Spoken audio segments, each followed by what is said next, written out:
Magandang hapon Luzon, Visayas at Mindanao. Welcome po sa At Your Service ng NBN Channel 4. Ito po ay special episode dahil kami po ay wala sa studio. Kami po ay dumayo po sa malayong lugar, isang parte ng ating bansang Pilipinas na napaka-interesting. Ninanais po natin dito sa At Your Service na ma-educate tayong lahat at ma-inform tayo sa mga dapat nating malaman para tayo po ay mas maging proud at tayo po ay mas maging knowledgeable sa mga bagay-bagay ng ating bansa. Our history, our tradition, including the many different tribes and cultures sa ating bansa.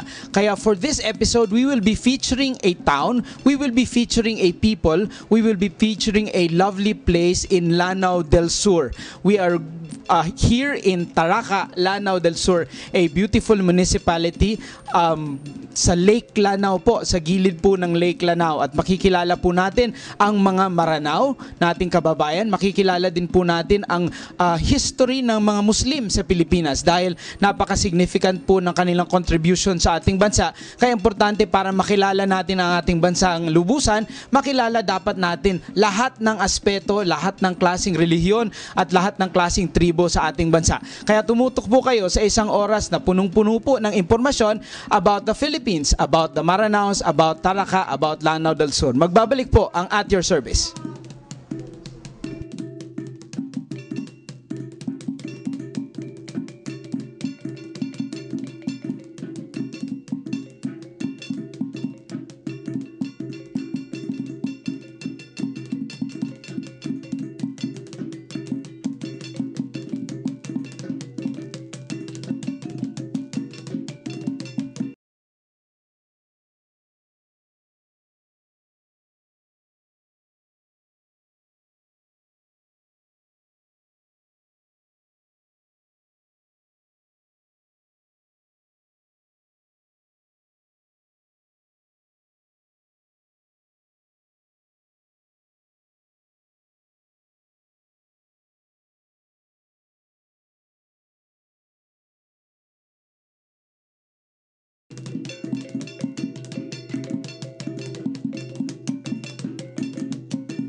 Nagbabalik po ang At Your Service. Kung meron po tayong Baguio sa Northern Luzon, meron daw po tayong Lanao del Sur dito sa Mindanao. Napakaganda po, napakalamig ng simoy na hangin dito.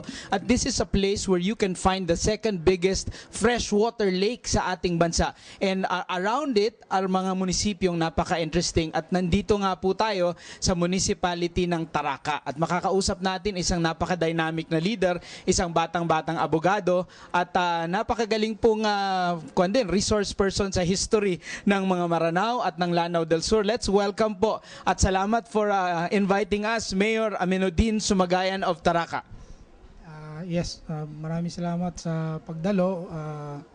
Thank you very much at binisita niyo itong simpleng munisipyo namin. Maraming salamat.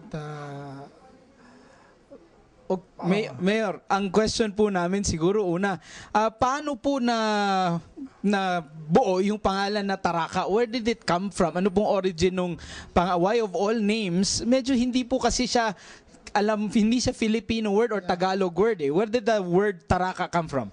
Yeah, actually long time ago, yung mga unang inhabitants dito sa Taraca, they plan to open up this river. Yung nakita nyong river ngayon na nadaanan nyo, ang pangalan din yan, Taraca River. So, nung hindi nila medyo nagka-problema, hindi nila nakaya, there is this one man, a very strong man, his name is Taraca. No? So, siya yung nag-lead, na pina-flow niya yung water from upstream, traversing this area papunta sa lake. So kaya yun tinawag itong municipality of Taraca. At the same time yung river, Taraca River din. Okay, where exactly are we dun sa mapa ng Pilipinas at nasaan po tayo situated dito din sa Lanao del Sur? Actually, in going here, no, of course, kami dito sa Lanao Sur, wala pa kaming airport. So, you have to pass by Cagayan de Oro kung nandoon yung airport from Manila. So, you have to traverse going here, Iligan, no, dadaanan nyo, then Marawi City. So, from Marawi City, around 20 plus kilometers, makakarating ka na dito sa munisipyo namin. We are in the southern part, actually. Okay. Mayor, kayo po you come from the Maranao tribe, ano po? At the majority of those who live in this area, Lanao del Sur, are Maranaos. Tama po ba? Yeah, tama. Saan po galing yung word naman na Maranao? Bakit po kayo, yung the people around this area, why are you called Maranao?